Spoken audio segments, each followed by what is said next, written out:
Good afternoon, ladies and gentlemen. All right, I've been given just 10 minutes by the organizers, and I shall try and finish in that. The topic is smart policing, and what I've done is that I'm going to concentrate on just one particular technology rather than going about a number of technologies. The technology that I'm going to speak about is a force enhancer, it's a force multiplier, and I'm going to demonstrate to you live as to how best it can be utilized for smart policing. I'm just going to briefly cover with an introduction few product offerings which we have. Thereafter move on to face recognition, which I'm going to talk about in a little bit of detail. And I'm going to cover the next topic, which would be concerning a personal safety application, which is essential for all of us to have. That's perfectly fine. Not an issue. I don't think.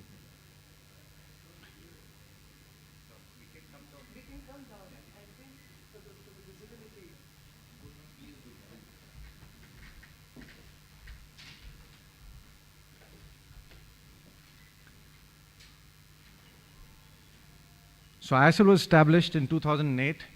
There onwards, we've been moving towards building a secure and safe nation, trying to get in more technology, trying to innovate in-house, developing new products so as to meet the Indian security and safety requirements. We have tremendous amount of experience with us, and we've taken technological challenges and surmounted them so as to make it serve us rather than rule us. Various product offerings that we have are technology-based solutions like face recognition, mobile and web-based applications like the iWatch, which I shall cover. Training and skilling, we carry out training and skilling for paramilitary forces as well as police forces. And we also have training in hospitality and power sector. We have certain products such as the in-house developed rail systems for guns. We also have an in-house innovation for perimeter fencing, and also smart home monitoring, which is again developed in-house. Moving on to face recognition.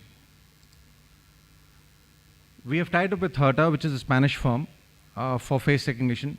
They are the fastest as far as face recognition goes in the world today. We can carry out a number of things with using the face recognition, such as video surveillance, security, access control, customer relationship enhancements, and marketing. As you can see, the places where the technology can be used are very many. In fact, all sectors, wherever a human face is involved, the technology can be put to good use over there. Smart policing. How many CCTV cameras are there as on date in the world? Let's take India alone. Numerous, n number of them. Delhi alone probably would be having crores of them. Answer? Yes. In India at least. How many faces can you remember, sir? Okay. How many faces can you remember? How well do you think the security who's standing at the gate remembers a face which you have shown him a photograph of? Even if, you know, the guards change every 3 hourly or 4 hours of shift, a new person comes. You know, in the Navy, we used to have it for 4 hours stints, because beyond 20 minutes of surveillance or lookout, a person is not able to consider it much, and you have to break that, you know, sequence. But we generally do stints of 4 hours. People stand guard outside your hotels and your houses for more than 8 hours, one continuous span. Okay, it's humanly impossible for a person fatigued to actually keep in mind 20 or 30 faces which he needs to look out for. How well does your security, well trained, be able to see or look through disguises? Difficult. I say face recognition technology is a force multiplier. How? We already have the CCTV cameras covering almost each and every nook of our city, our country. If we were to enable these cameras, I won't say all the places, maybe places of interest, such as crowded places, places such as, say, the VT railway station, or the Rajiv Chowk metro station, or New Delhi railway station, or the airports.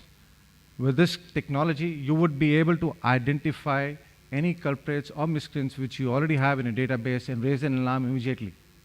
I'll show you a video wherein you will be able to see that it also is capable of looking through disguises. So what are the capabilities of the system? It's essential to know before I go further ahead. I shall run through it. Speed, it uses the GPU, that is the graphic processing unit, and the CPU, that is central processing unit, so as to make things faster. Well, imagine that it is capable of searching through a database of 3 lakhs, that is 300,000 people, in under 3 seconds. That is almost real time. High resolution, better the resolution, better the capability of the system. We can always also work with 4K resolution. Crowds, you can actually, the shot on the right, which shows a marathon being let off, you can actually recognize people. You can see the size of the faces which are there. You can actually recognize the people and identify them. Accuracy, it's very accurate. Under the conditions, its accuracy is put at almost 99.8%. Watch list, you can have n number of watch lists that you like. Enrollment, it's on the fly. You don't have to have photographs to enroll the person into the system. You can actually just put the system anywhere. The camera which is there, it'll automatically keep enrolling you. Of course, if you want to identify a person, you'll have to manually feed in the name. It'll not be possible for the system to see Shah Rukh Khan's face and say, okay, it's Shah Rukh Khan. Scalability. You start with one camera, you can actually scale it up to, all the cameras that are there in Delhi or in India perhaps. Another beautiful aspect of the technology is the forensics. You can actually, all the CCTV cameras, Mr. Gautam Guradia is going to thereafter, after me, cover, how relevant it is to keep monitoring your CCTV footage. It is humanly impossible to go through a 24-hour CCTV footage, and if you have, say, 10 cameras in your organization, 24 hours footage means 240 hours of viewing. Okay, either you have 10 people viewing it or you do it otherwise. Okay, the technology provides you with the facility or the capability wherein you can run a recorded video at 10 to 12 times the speed of its record, and you could just leave it alone. You don't have to sit over there. It'll automatically pick the faces which it identifies, detects, or it can also just bring out the faces which it is detecting and identify them with respect to a database which you have fed into it. So to summarize, it's fast, it's immediate, it's capable, and the accuracy is fantastic. And the best part is that it's unobtrusive. The applicability of the system. I'll just show you this video. This video is shot while doing a demonstration at the T3. I don't know if you've been to the metro the bridge which connects the metro station to the T3 terminal. So if you see, we had this person on the right, just follow the mouse. This is the enrolled picture of the gentleman over here, and this is his image which was captured with the specs. Now this gentleman is going to come with a a beard along with him. Okay, he will still be captured and identified on the right. As you can see, he's been picked up immediately. All right. I won't go through the full video because it's a little lengthy, and I don't think we have that much of time. Moving on to the utilization of the technology, airport security and paperless travel. We've been carrying out a demonstration at one of the major airports in India today, and our technology is more or less cleared by the powers that be, and we would be rolling out a pilot soon wherein we are demonstrating a method which takes care of the complete security requirements of the airport, as well as ensures that the customer doesn't have to use a paper for boarding. These days everybody has a smartphone, and therefore he just gets in along with the smartphone and moves on with the face being his boarding pass alone, right up till the boarding gate. Enhancement of customer relationship. I was in the south some time back, visiting a bank over there. They wanted their customers, new customers, as well as the existing customers to be, appointed or notification sent. The system or the technology works beautifully over there also, whether it be a hotel or, for that matter, a bank. Automated teller machines. You have these, a number of security measures. I don't know if you all are aware. There are a number of security measures which are incorporated in the ATM machines today, right from anybody trying to tamper with the ATM machine or trying to cover the camera in place.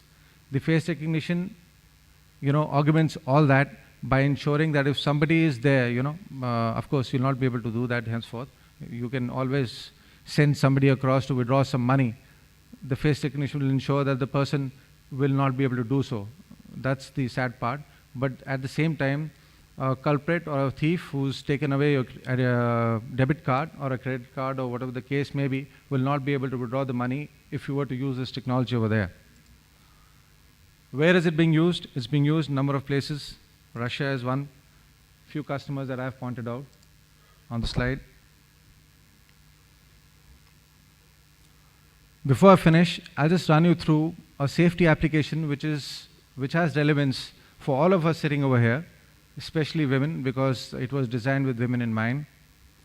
It's called iWatch. What does it do? It's an application which was developed in-house by a great amount of research and role-playing. And we found out that whatever happens, if a person is able to send out a distress message or a call for help, one on the other side may be able to receive it but does not know what happened. So we incorporated something such that whenever you press the alert button, 30 seconds of audio recording before the press of the alert button is also sent out along with the alert button. Plus, it is followed by a 20-second video recording and an audio recording. So in essence, what is happening is that once you press the alert button can be raised by pressing the button, by pressing the power button 6 times, or it can even be raised by throwing the mobile phone down. So once you do that, the recording of the audio as well as the video is available on the internet for the people who the message has gone to view and to track you. You will be able, your movement will be tracked for the next 72 hours or before, or whenever the battery runs out. The screen would be showing the strength of the signal which your mobile is catching, as well as the details or the strength of the battery which is there remaining in your mobile. So what it essentially does is that after having your alert is raised, it sends out these messages, plus it will send out calls. It will call 5 to 8 numbers which you have fed in, one after the other, and it will also send out your SMSs to the nearest and dear ones for whose numbers you have fed into the mobile. So in a sense, you have taken care of your security, your personal security requirements by ensuring that everybody, whosoever is close to you, is made aware of your situation. In fact, we have this application being used in the UK, and when we were talking to one of our customers, the gentleman's daughter was in Australia, and the girl had pressed the alert button, and the gentleman got the call in UK while there, and then he was able to coordinate the effort from UK by sending somebody across to help the girl out. She was being stalked by somebody, and she was afraid, and that is the reason she had pressed the button. This is what the Emergency Response Control Center looks like when it's set up. And this is one of the views wherein you can actually track the person using this. It gives the phone status, it gives the pre-alert audio, and everything can be viewed over here. Okay, this is the video viewing and the audio. You can select photos. It can also raise medical alerts with details about your medical history and the hospitals that you go to. So you just imagine that it's being utilized in Mumbai in one place by one of the security providers, wherein they have given their customers this facility such that if the gentleman or whoever it was to press the medical alert button, the thing goes across to the other end. It even intimates the hospital if you have tied up with that, and such that they are prepared and they know your medical history. If you're a heart patient, the person already knows that so-and-so person is likely to come in so much time. Yes, sir. I think with that, it's being used in a number of places, and it is available across all platforms. With that, I raise my case. Thank you so much.